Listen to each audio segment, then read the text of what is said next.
एक छठी क्लास की छात्रा होती है। प्रार्थना सभा में ही अचानक उसकी तबीयत खराब हो जाती है। उसे दवा देकर के बोला जाता है कि बेटा आज आपकी तबीयत सही नहीं है, आज आप अपने घर चली जाएं। बच्ची अपने घर वापस आ जाती है। घर आकर के अपनी माँ को आवाज देना शुरू कर देती है। माँ को आवाज दी जाती है लेकिन माँ का कोई जवाब नहीं आता। दरवाजा खोलती है, घर के अंदर प्रवेश कर जाती है। माँ को फिर भी आवाजें दे रही है लेकिन माँ का कोई जवाब नहीं आ रहा।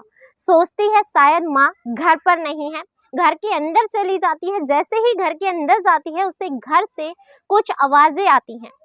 ऐसी आवाजें जो जानी पहचानी हैं, लेकिन वो समझ नहीं पा रही है कि आखिर माँ के साथ साथ ही किसी और की भी आवाजें उसे कैसे आ रही हैं, क्योंकि उसके पिता तो इस समय घर पर नहीं है। वो मजदूरी करने के लिए कहीं बाहर चले जाते हैं सुबह सुबह में ही।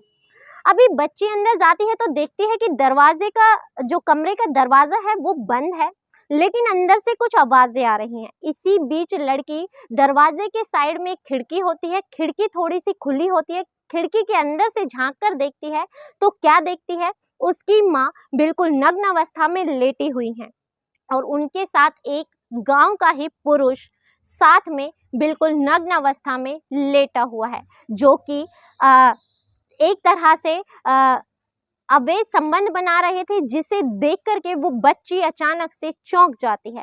समझ नहीं पाती माँ के इस रूप को देखकर कि आखिर माँ कर क्या रही है।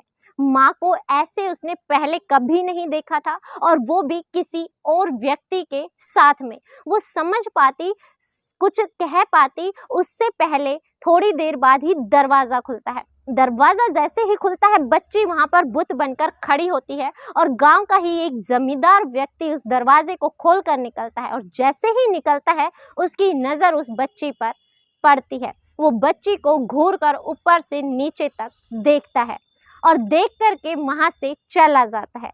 तभी माँ दरवाजे से बाहर आती है और अपनी बच्ची को देखती है और देख करके अपनी बेटी को गोद में लेती है और गोद में लेकर कमरे के अंदर चली जाती है।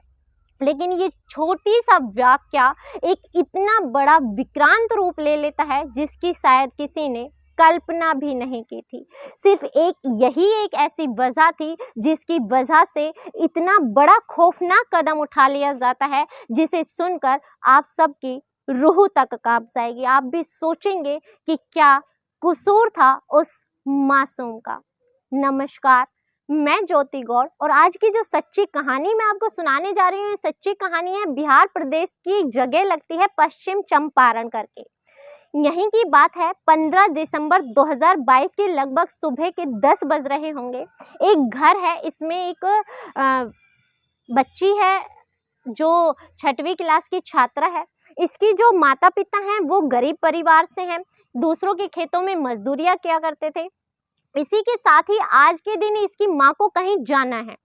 इसकी माँ को कहीं जाना था, इसी वजह से वो बच्ची को घर पर छोड़कर चली जाती हैं। कहती हैं कि तेरे पिता तो कहीं गए हुए हैं खेती पर मजदूरी वगैरह करने, और मुझे एक विवाह उत्सव में शामिल होना है, लेकिन तुम्हें घर पर छोड़कर जा रही हूँ। आज तुम स्कूल नहीं जाना, क्योंकि गाय भैंसों को चारा देना है, समय पर पानी भी पिलाना है। इन सारी चीज़ों का तुम ध्यान रखना।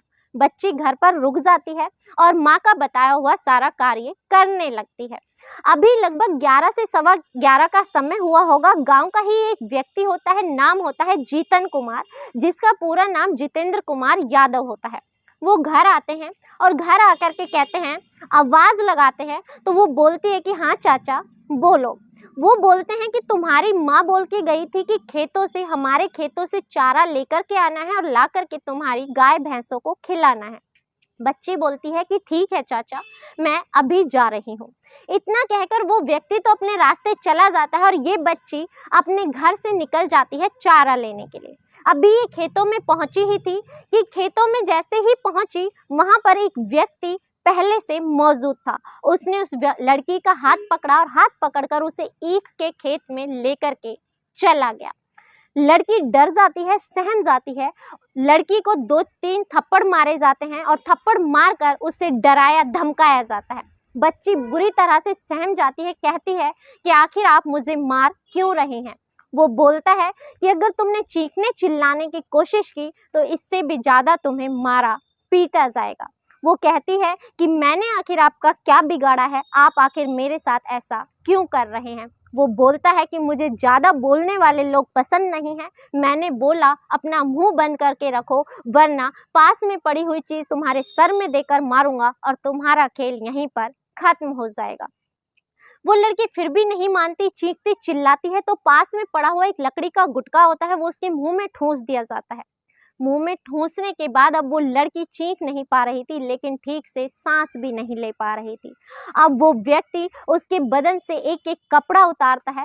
कपड़ा उतारने के बाद उसके साथ दुष्कर्म करता है, उसके पैरों को रौंद देता है, उसके हाथों को रौंद देता है, बुरी तरह से उसके साथ दरिंदगी करता है, बुरी तरह से उसके साथ कुकृत्य करता है।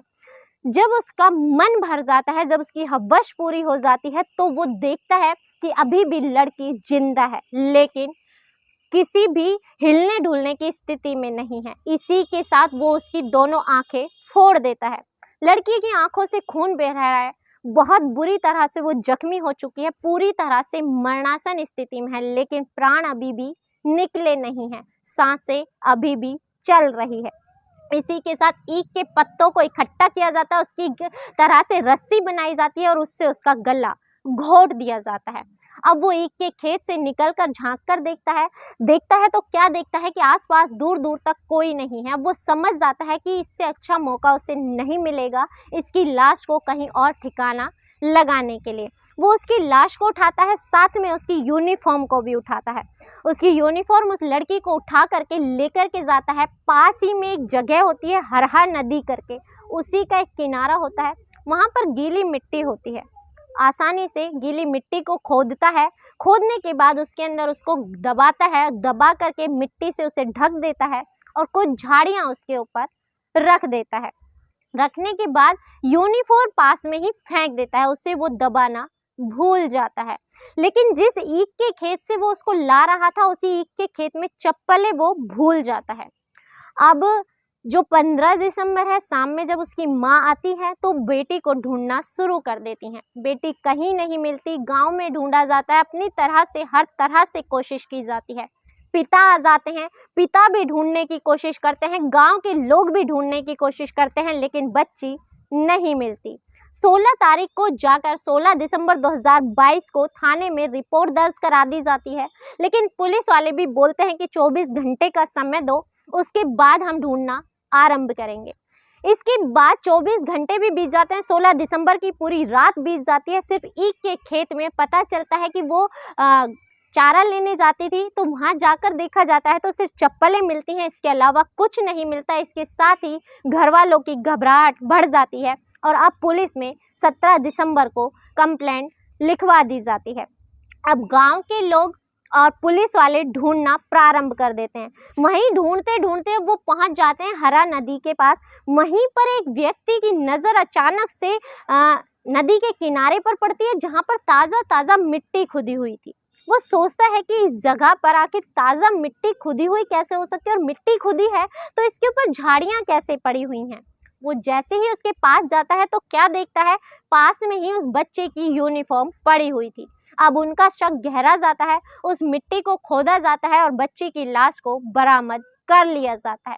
बच्ची की लाश देखकर हर एक व्यक्ति के रोंगटे खड़े हो जाते हैं। उसके मुंह में लकड़ी का गुटका फंसा हुआ है, हाथ पैरों में बहुत ज़्यादा चोट के निशान हैं और गले में ईख से बने हुए पत्तों की रस्सी अभी भी बंधी हुई है और बदन पर एक भी कपड़ा नहीं है। लाश को पोस्टमार्टम के लिए भेज दिया जाता है। उसे देखकर लग रहा था कि उसके साथ बहुत सारे लोगों ने दरिंदगी की है। अब जो घर वाले हैं, 5 लोगों के नाम नामजद रिपोर्ट दर्ज कराते हैं। 4 लोग तो मुकर जाते हैं कि हमारा इस वाक्य से कोई लेना देना नहीं है, लेकिन जो 5वां व्यक्ति है, जब उससे कड़ाई से पूछताछ की जाती है तो वो एक ऐसा चौंकाने वाला खुलासा करता है जिसकी शायद किसी ने कल्पना भी नहीं की थी। इस 5वें व्यक्ति का नाम होता है जीतन कुमार, जिससे लोग प्यार से जितेंद्र कुमार यादव भी कहा करते थे। इसका पूरा नाम जितेंद्र कुमार यादव होता है। ये व्यक्ति बताता है कि दरअसल इस बच्चे की माँ के साथ इसके अवैध संबंध थे, वो भी पिछले पूरे 10 सालों से। और यही नहीं, जो इस लड़की का पिता है वो इसका बहुत अच्छा दोस्त था, यानी इसने दोस्त की बीवी के साथ ही ऐसा घटिया कार्य किया। ये एक अच्छे सक्षम परिवार से जमींदार व्यक्ति है, इसके यहाँ पर बहुत सारे खेत हैं और यही लोग इनके यहाँ पर मेहनत मजदूरी किया करते थे। इसी कारण ये जो महिला है, इसके 10 सालों से इसके साथ अवैध संबंध है। जी का पिता है वो इसका बहुत अच्छा दोस्त है, इसने अपने दोस्त की बीवी के साथ ही अवैध संबंध बनाकर रखे और इस मामले में आज तक किसी को नहीं पता था। ये कभी खेतों में मिला करते थे, कभी घर पर मिला करते थे, ऐसे ही 10 वर्ष बीत गए और किसी को कानो कान खबर नहीं हुई। लेकिन उस दिन वो बच्ची स्कूल से जल्दी आ जाती है और वो उन्हें देख लेती है। माँ उसे समझाने की कोशिश करती है और कहती है ये बात किसी को नहीं बताना, लेकिन बच्ची ना हाँ कर रही थी ना कर रही थी। इसके साथ ही जीतन को लगता है कि किसी दिन उसने ये पोल खोल दी तो उसकी समाज में बहुत ज़्यादा बदनामी होगी और उसके जो आज तक उसकी मान प्रतिष्ठा है वो समाप्त हो जाएगी। इसके लिए वो इस कार्य को अंजाम देता है और कार्य को इस तरह से करता है जिससे शायद ये रेप का मामला लगे और शक किसी और पर चला जाए, लेकिन आखिर में वो पकड़ा जाता है। लेकिन उस बच्ची की इसमें क्या दोष था? अवैध संबंधों के चलते उस बच्ची का आखिर दोष क्या था जो उस मासूम की जान इस बेरहमी से ले ली गई? लेकिन इस सारी चीज़ों में एक चीज़ ये है कि उस बच्ची ने आखिर शायद पहले ही अपने पिता को बता दिया होता तो शायद ये सारा कुछ होता ही ना। लेकिन ये सिर्फ हम कहते हैं कि जो होनी होती है और जो ऐसे खौफनाक लोग होते हैं वो कब किस रूप से घात कर दें किसी को पता नहीं चलता। इस घटनाक्रम को सुनाने का उद्देश्य आपको दुखी करना, परेशान करना है, आपकी भावनाओं को ठेस पहुंचाना नहीं है, बल्कि आपको सचेत करना है, जागृत करना है कि ऐसी भेड़ियों से अपनी बच्चियों को बचाकर रखें, जितना हो सके उन्हें संभाल कर महफूज रखें। इसी के साथ इजाज़त दीजिए, मिलते हैं अगली किसी सच्ची घटना के साथ। तब तक अपना ख्याल रखें, स्वस्थ रहें, सुरक्षित रहें। जय हिंद, जय भारत।